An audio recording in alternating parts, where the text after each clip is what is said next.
Paz de Cristo Jesus, meus amados irmãos, vamos iniciar hoje mais uma aula que tem por tema o avivamento no Antigo Testamento. É a nossa lição de número 2, qual nós estaremos iniciando o nosso estudo.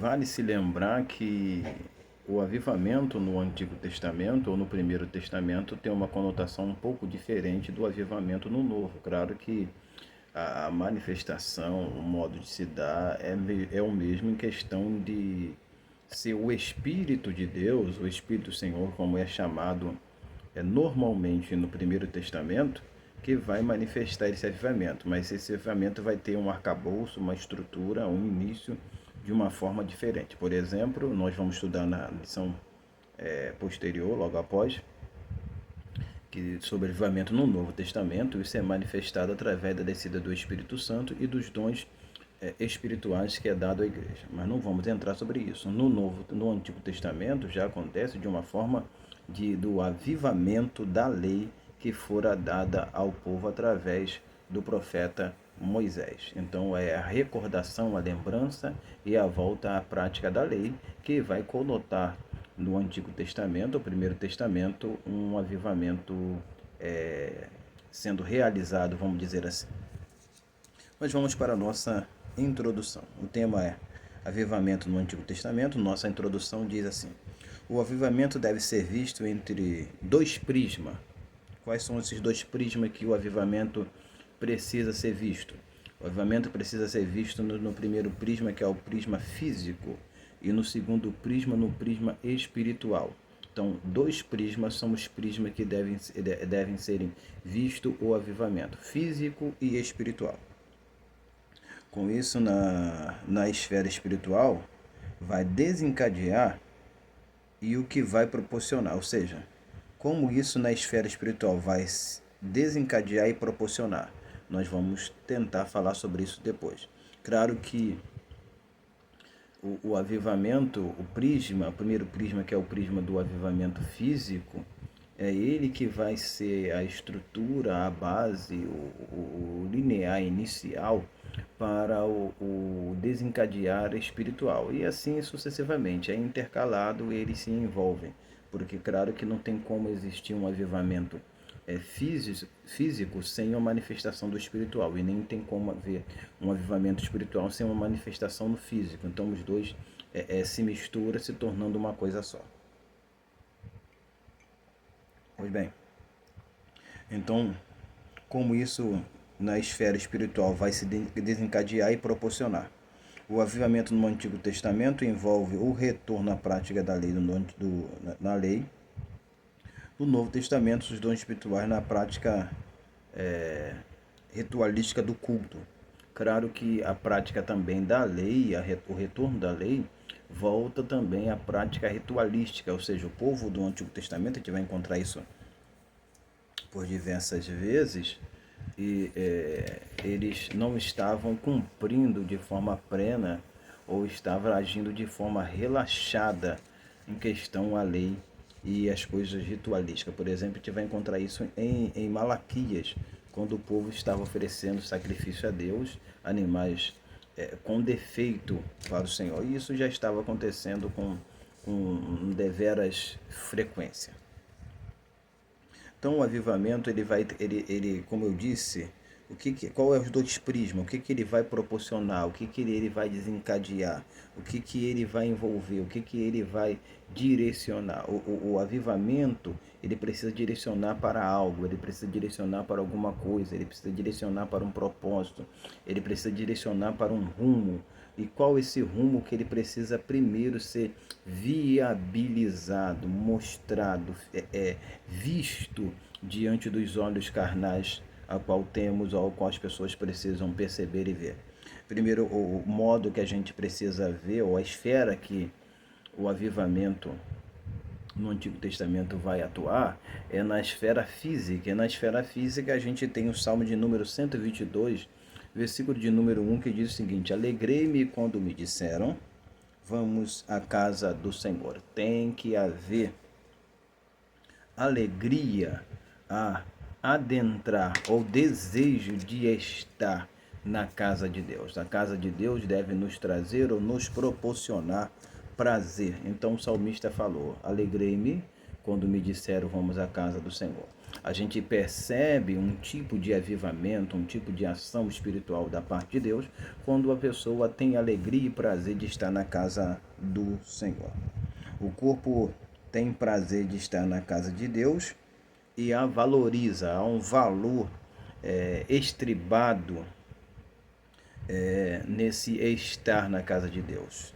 Então há um sentimento que diferencia a pessoa de um modo completo quando ele está na casa de Deus. Ele se sente satisfeito porque ele sabe, ele percebe que a casa de Deus contém ali a presença de Deus. E a presença de Deus na casa de Deus lhe traz fartura de alegria, lhe traz abundância de alegria, lhe traz delícias perpétuas.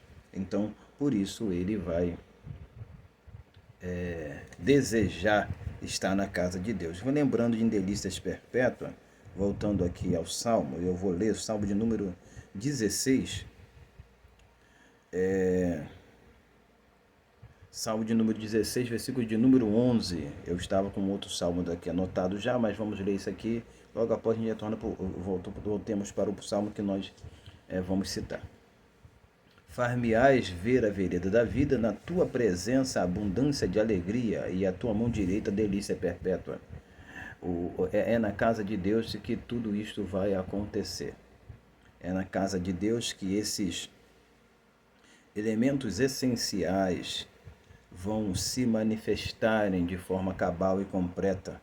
É na casa de Deus que, de forma agradável, essas coisas vão acontecer e vão alimentar um coração. O cristão, de uma forma plena, tem que ter alegria de estar na casa de Deus. Ele tem que ter prazer de estar na casa de Deus. Claro que existe uma série de dificuldades que pode envolver ou impedir, eu posso dizer assim, a estadia dele na casa de Deus. Mas eu posso aqui afirmar que a alegria de estar na casa de Deus deve ser muito maior, deve ser muito mais importante do que qualquer coisa que venha existir. Às vezes a gente tem os impedimentos, isso aí a gente pode dizer com certeza, porque a vida proporciona dificuldades, agruras, isso são coisas diárias, mas o prazer e a vontade de estar na casa de Deus deve sobrepujar tudo isso. Estou aqui aberto em Isaías capítulo 12, versículo de número 3, que diz assim: e vós com alegria tirareis água da fonte da salvação. Eu procurei esse versículo aqui agora, em virtude da seguinte coisa, que na presença de Deus há alegria, e esta alegria que a Bíblia diz, e ela vai nos proporcionar salvação. Você vai com alegria ao templo buscar a presença de Deus, você vai com alegria adorar a Deus e, consequentemente, você vai se enchendo da presença de Deus. É só olhar o Salmo de número 15 que você vai entender o que acontece com aquele que sobe ao templo para adorar e bendizer o Senhor e buscar a presença do Deus Todo-Poderoso. Então tem que haver alegria. Aí o texto vai continuar assim: ele valoriza. O corpo tem prazer de estar na casa de Deus e a valoriza, porque vale mais um dia nos teus átrios do que em outra parte 1000. Preferiria estar à porta da casa do meu Deus e habitar nas tendas da impiedade. Isso está registrado em Salmo de número 84, versículo de número 10. Então eu quero aqui só frisar a primeira parte: vale mais um dia em teus átrios de qualquer outra parte 1000. Estar na casa de Deus é muito mais importante de qualquer outra parte que a gente possa estar. Às vezes, no tempo presente, a gente encontra o desvalorizar da casa de Deus e conotando o desavivamento, eu não sei se essa palavra existe, desavivamento, conotado pelo desprazer de estar na casa de Deus. Quando a gente valoriza a casa de Deus, a gente faz o possível de estarmos na casa do Senhor. A casa de Deus é o lugar onde é a nossa habitação. Por isso devemos amar. O Salmo de número 91, ele vai expressar de forma concisa que aquele que habita no esconderijo do Altíssimo, à sombra do Onipotente, descansará. A presença de Deus está no templo, então aquele que habita no templo, a Bíblia fala que a bênção de Deus ela é manifesta, ela é derramada sobre aqueles que habitam na casa do Senhor. Habitarei na casa do Senhor por longos dias. A habitação na casa do Senhor é o que vai desencadear algumas bênçãos necessárias para nós. Habitarei na casa do Senhor. O crente não pode estar com o relacionamento da casa de Deus por passagem. Estar na casa de Deus é uma habitação, é um momento constante. Há pessoas hoje que não são membros, há pessoas hoje que são congregados, há pessoas hoje que são visitantes. Eu visito aquela igreja, eu tenho ido naquela igreja, mas não tem um relacionamento direto com a instituição e nem com o próprio Deus da instituição, que é muito mais importante e relevante. O que darei ao Senhor? Salmo de número 116, versículo 12. Então a gente precisa, quando a gente tem um relacionamento com Deus, envolvido com Deus, com a obra de Deus, isso estou falando de relacionamento físico, a gente tem preocupação daquilo que a gente vai dar, daquilo que a gente vai depositar. O Davi falou que não apresentaria nada a Deus, que não daria nada a Deus, não ofereceria nada a Deus, que não nos custasse nada. A nossa adoração tem que nos custar alguma coisa. Tudo aquilo que viemos fazer na obra de Deus tem que ser conforme as nossas forças, nossa capacidade, mas tem que envolver um relacionamento de alma, de coração e de espírito. Então, o que darei ao Senhor por todos os benefícios que me tem feito? No número 13 do Salmo de número 116, diz assim: tomarei o cálice da salvação e invocarei o nome do Senhor. A gente tem que tomar o cálice da salvação e estar constantemente buscando a presença de Deus. Então, o estar no pátio, no tabernáculo ou no templo envolve sacrifício, porque era no pátio do templo com as pessoas, a pessoa comum, o sacerdote entrava ali para sacrificar, mas as pessoas comuns, o comum entrava ali para apresentar, levar os seus sacrifícios a Deus. Então, quando eu entro no pátio da casa de Deus, na presença de Deus, em qualquer espaço da casa de Deus, eu tenho que saber que eu estou se apresentando como sacrifício ao Senhor. Já vou adiantar, porque isso vai ser citado na lição a posteriori. Contudo, Romanos capítulo 12, versículo 1 vai dizer o seguinte: rogo, pois, pela compaixão de Deus, que apresenteis os vossos corpos de sacrifício vivo, santo e agradável a Deus, que é o vosso culto racional. Ao entrar na casa de Deus, na presença de Deus, devemos entender que o elemento que deve ser apresentado como sacrifício a Deus é o nosso corpo, em sacrifício que agrada a Deus e que traga prazer a Deus, para que Deus possa olhar do céu e falar, como disse para o seu Filho Jesus Cristo, quando estava na terra saindo do batismo do Jordão: esse é meu filho amado, a qual tenho prazer ou me comprazo. E devemos lembrar que a chama deve arder continuamente sobre o altar e não se apagará. Levítico 6,13.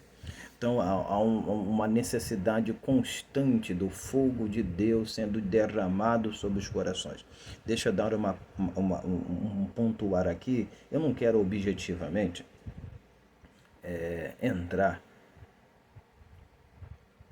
pelo menos agora, sobre o ponto do avivamento e numa conotação completamente explícita de um avivamento espiritual. Por mais que eu tenha dito isso na introdução, que o avivamento ele trabalha com dois prismas, físico e espiritual. Por que eu não quero objetivamente trabalhar com o espiritual de uma forma robusta aqui? Contudo, por quê? Porque quando formos falar da próxima lição, no Novo Testamento, nós vamos tentar falar um pouco mais sobre isso. Então, nós vamos nos deter um pouquinho sobre a ideia mais física, mais moral do que espiritual. Então, quando eu falo que o fogo arderá continuamente sobre o altar, eu estou querendo pautar o seguinte, que a necessidade de um fogo, esse fogo não conota só na experiência física, mas espiritual, o Espírito de Deus sendo derramado sobre o coração, sobre a vida daquela pessoa. E para o Espírito de Deus ser derramado, precisa existir um relacionar com Deus, um sacrifício ser colocado de forma perfeita, ser agradável a Deus, para que assim Deus possa derramar fogo, como aconteceu com o sacrifício apresentado por Elias e os 450 profetas de Baal.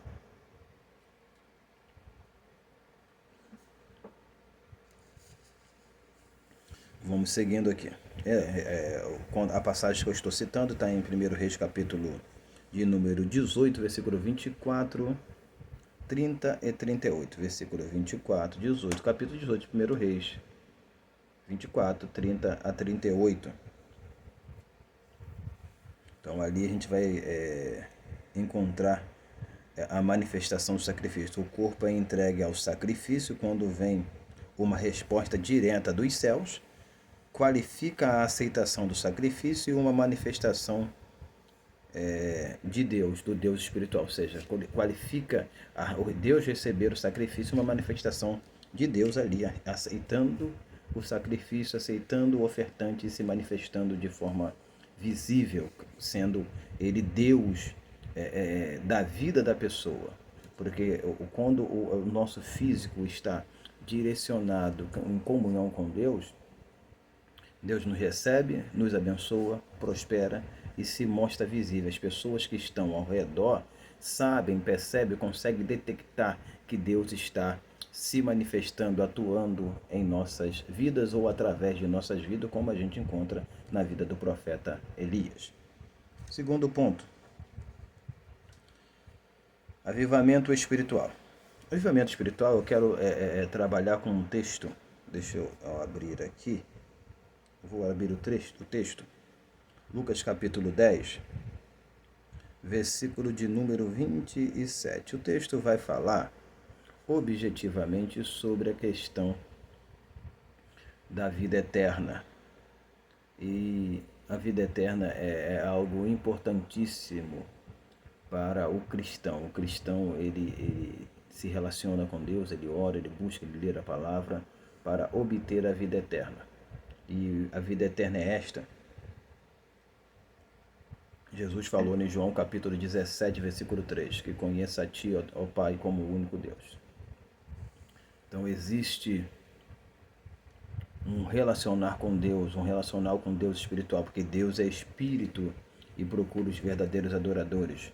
Então relacionar com Deus vai conotar espiritualidade. Só pode se relacionar com Deus quem busca ser espiritual. O homem carnal não consegue discernir as coisas espirituais. Por isso que nós devemos sair do campo, do prisma da carnalidade, da formalidade. Eu não estou dizendo que a formalidade seja ruim em alguns casos, mas caminharmos por um caminho ainda mais excelente, como a Escritura nos diz. Então diz assim, e respondeu ele e disse, Jesus respondeu e falou, amarás ao Senhor teu Deus de todo o teu coração, de toda a tua alma, de toda a tua força, de todo o entendimento, e ao próximo como a ti mesmo. O avivamento espiritual primeiro conota o nosso amor para com Deus. Não tem como você e eu dizermos que somos espirituais se não existe uma manifestação intrínseca de amor para com Deus. Esse amor para com Deus envolve todos os nossos sentimentos, todo o campo de nosso sentimento, corpo, alma e espírito, de toda a nossa força e entendimento, tem que vir da mente. Por isso, a Bíblia fala que não vos conformeis com este mundo. Nós não estamos moldados, não estamos na forma, na morfê do mundo, mas estamos na forma de Deus. E na forma de Deus a gente apresenta a Deus a nossa vida em sacrifício vivo.